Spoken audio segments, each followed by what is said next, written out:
오늘 함께 나눌 하나님의 말씀은 요한복음 15장 18절에서 27절까지입니다. 오늘 본문은 월요일 본문에 이어서 감람산으로 가는 도중에 가르치는 이야기가 이어지고 있습니다. 이번에는 제자들과 세상의 관계에 대해서 나옵니다. 지금까지 예수님은 자신의 떠나감과 다시 올 것에 대해서 설명해 왔습니다. 이 말에 제자들은 불안해했고 동요하지 말라는 예수님의 권면에도 요동치는 마음을 완전히 잠재우지는 못했습니다. 이런 상황에서 예수님은 세상이 제자들을 미워할 것이라고 말합니다. 요한복음에서 제자들이 세상에서 미움과 어려움을 당한다는 가르침은 여기가 처음이기에 제자들은 더욱 심란했습니다. 게다가 예수님과 종교 지도자들이 충돌을 앞에서 보았기 때문에 두려운 마음마저 들었을 것입니다. 예수님이 자신의 떠나감을 말하는 상황이기에 제자들이 느끼는 불안의 정도는 이전과 달랐습니다. 그들이 아직 예수님의 죽음을 온전히 이해하지 못한 상황이었기에 예수님은 제자들에게 세상이 왜 그들을 미워하는지 설명해 주고 있습니다. 총 3가지가 나오는데 첫째는 제자들의 정체성 때문이었습니다. 제자들은 원래 어둠에 속해 있었지만 어둠에 계속 남아있던 가룟 유다와 달리 예수님을 믿음으로 깨끗하게 되어 빛의 영역으로 들어왔고 하나님의 새 언약 백성이 되었습니다. 제자들은 이제 세상 편이 아니고 세상이 싫어하는 하나님의 영역으로 소속을 옮겼기에 세상이 미워하게 되는 것이라고 설명합니다. 둘째는 제자들이 가진 예수님과의 관계 때문입니다. 어둠은 참 빛인 예수님을 싫어하는데 제자들이 포도나무와 가지처럼 예수 안에 속해 있기에 예수님을 미워하듯 제자들을 미워할 것입니다. 예수님을 박해하고 죽이듯 제자들에게도 그리할 것이라는 설명입니다. 셋째는 세상이 하나님을 알지 못하기 때문입니다. 세상은 예수님으로 인해 제자들까지 핍박할 것인데 예수님과 그를 보낸 분이 누군지 모르기 때문입니다. 단순한 무지가 아니라 완고한 반역입니다. 예수님이 당시 종교 지도자들을 포함해 많은 사람에게 하나님의 진리를 전하고 표적으로 자신의 정체성과 가르침의 참됨을 확인시켰음에도 그들은 믿지 않았습니다. 하나님보다 세상과 자신을 더 사랑했기 때문입니다. 그렇기에 빛으로 세상에 온 예수님은 세상의 죄 때문에 어떻게든 죽을 운명이었습니다. 예수님 안에 있는 제자들도 세상의 무지와 완고한 죄로 인해 고난을 경험할 것입니다. 예수님께서 제자들에게 이러한 말씀을 하신 것은 자신이 떠나간 후 이 땅에 남겨질 제자들이 어떻게 하나님과의 관계를 잘 유지하고 살 것인지를 가르치기 위함입니다. 제자들은 이미와 아직 사이의 시기를 살고 있습니다. 그들은 예수님을 믿음으로 이미 구원 과정에 참여했지만 아직 세상에 발붙이고 살고 있음을 인식해야 했습니다. 이 땅에서의 삶은 신앙생활의 종착점도 아니고 목적지도 될 수 없습니다. 그날 그곳에서 삼위일체 하나님과 영원한 관계를 누릴 것을 기대하고 오늘을 살아야 합니다. 그러니 세상에서 당하는 어려움은 당연하고 정상적입니다. 제자들이 세상에 있는 동안 죄악된 세상에 대한 하나님의 현재 심판을 동일하게 경험하고 더 나아가 세상의 미움까지 받을 수 있습니다. 하나님과 가까이 살면 더 미움을 받게 됩니다. 제자들에게 고난은 특별한 일이지만 예외적인 일은 아닙니다. 즉 그것은 나만 당하는 고난은 아닌 것입니다. 형태가 다를 뿐 모든 신자는 저마다의 어려움을 경험합니다. 세상의 증오는 제자들이 예수 안에 있다는 증거입니다. 죄 때문에 당하는 경우가 아니라면 세상의 적대감은 제자들의 신앙에 문제가 있기 때문이 아닙니다. 오히려 그들이 예수님의 사람임을 드러내는 증거가 됩니다. 이 세상에서 예수님이 보여준 삶은 장차 이 세상에 남을 제자들 삶의 모본입니다. 예수님이 하나님을 계시하는 메시아임에도 세상이 그를 알아보지 못하고 도리어 그를 잡아 죽일 것입니다.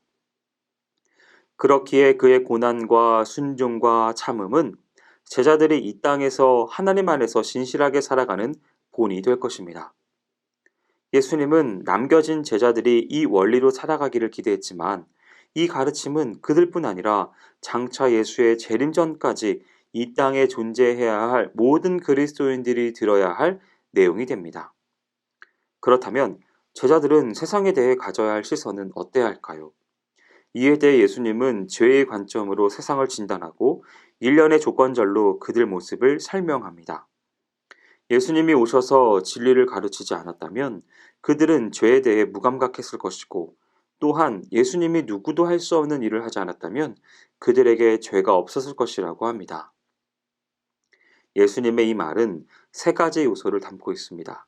첫째는 예수님의 정체성으로, 예수님은 말과 표적은 단순히 자신의 어떠함을 보이는 것이 아니라 세상을 향한 하나님의 뜻과 사랑을 보이는 증거입니다.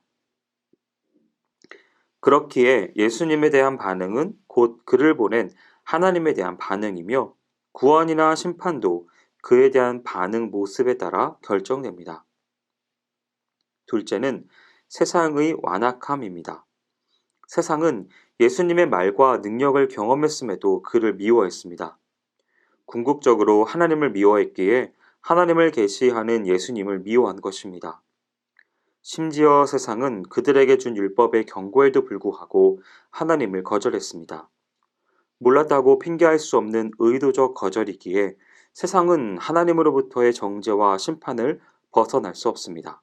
셋째는 이런 면에서 보이는 현실은 세상이 제자들보다 크고 힘이 있어 그들을 핍박하는 것이지만, 이면에 있는 보이지 않는 진실은 세상이 창조주에게 정죄받고 망할 운명이라는 것입니다.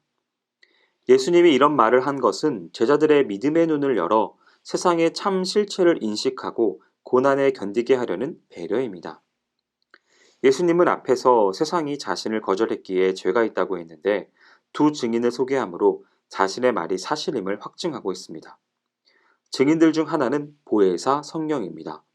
그리고 또 다른 증인은 제자들입니다. 예수님의 사역 처음부터 함께 있었기에 그의 가르침과 표적뿐 아니라 세상이 어떻게 예수님을 거절했는지 다 보고 아는 것이지요. 이 두 증인은 예수님이 떠난 후 세상이 제자들을 미워하는 상황을 배경으로 세상의 죄를 증언할 존재들입니다.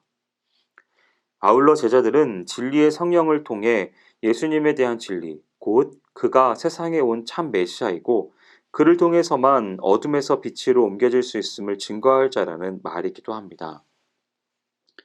이런 면에서 제자들은 세상의 미움을 받겠지만 내적으로 진리와 사랑 계명을 통해 하나님과의 관계를 충실해야 하며, 외적으로 성령을 통한 증인과 제사장 역할에도 충실해야 합니다. 이런 신실한 버팀이 참 승리인 것입니다. 사랑하는 성도 여러분, 포도나무 예수님께 붙은 가지는 세상에 속할 수 없습니다. 예수님을 사랑하는 자는 예수님이 미움을 받았듯이 미움을 받을 것입니다. 세상은 예수를 핍박할 듯이 제자들을 핍박할 것입니다. 이는 그들이 농부 하나님을 모르기 때문입니다.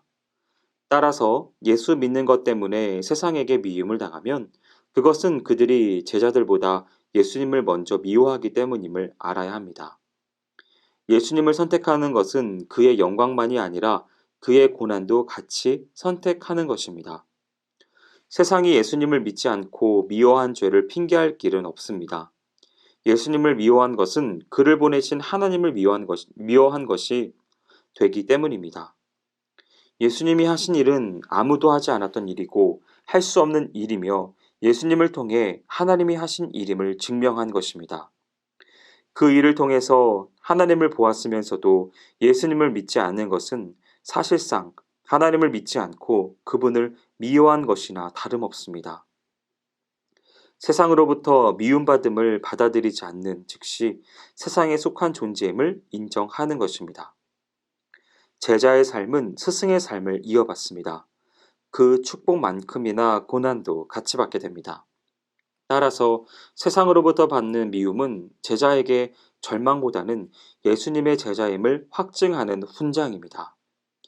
따라서 믿는 우리들도 세상이 주는 어려움을 당연한 것으로 여길 필요가 있습니다. 예수의 정체성을 갖고 예수님께서 남기신 일을 감당할 때 예수를 죽였던 세상 임금이 제자들을 미워하고 박해하고 제거하려 한 것은 당연한 것입니다. 수치가 아니라 영광으로 여겨야 하는 것입니다. 그리스도인은 자신을 미워하는 세상에서 주의 길을 걸어가야 합니다. 세상을 원망하고 등지고 그 세상을 제거하는 것을 목표로 삼아서는 안 됩니다. 우리가 할 일은 세상을 부정하는 것이 아니라 변화시키는 것입니다. 그 세상은 하나님의 것이고 여전히 하나님의 사람들이 있기 때문입니다. 세상이 그리스도인을 미워하는 것은 하나님을 미워하는 것이고 스스로 죄를 쌓는 일입니다. 보혜사 성령이 더욱 세상의 악행을 드러낼 것이고 나중에 제자들 역시 세상의 불신앙에 대하여 증언할 날이 올 것입니다. 오늘 여러분의 삶에서 그리스도의 고난을 경험하기를 축복합니다. 그 고난으로 말미암아 하나님께 영광 올려드리는 귀한 날이 되기를 바랍니다. 여러분의 삶이 너무나 편안하여 아무 저항도 없는 몸이 건조한 날이 되지 않기를 바랍니다. 세상이 여러분을 박해할 때 기뻐하십시오. 하나님의 영광이 드러나는 순간이니 말입니다. 바라기는 오늘 말씀을 대하는 모든 분들은 그리스도를 위해 당하는 고난이 그리스도를 증거하는 일이 된다는 것을 생각하면서 주의 말씀을 말로 삶으로 대변하며 살아가는 귀한 날이 되시기를 축복합니다. 기도하겠습니다. 사랑과 은혜가 많으신 하나님 아버지, 우리가 세상에서의 박해를 인하여 감사하는 삶을 살아갈 수 있도록 인도하여 주심에 감사드립니다. 하나님, 우리가 세상에서 당하는 그 고난을 피하려 하지 않게 하여 주시고 그 고난 가운데 거하며 나아갈 때 도리어 기뻐할 수 있는 믿음을 허락하여 주시옵소서. 그리고 그리스도의 남은 고난을 묵묵히 감당할 수 있는 믿음의 사람으로 성장시켜 주시옵소서. 행하실 주님을 기대하오며 모든 말씀 예수님의 이름으로 기도합니다. 아멘.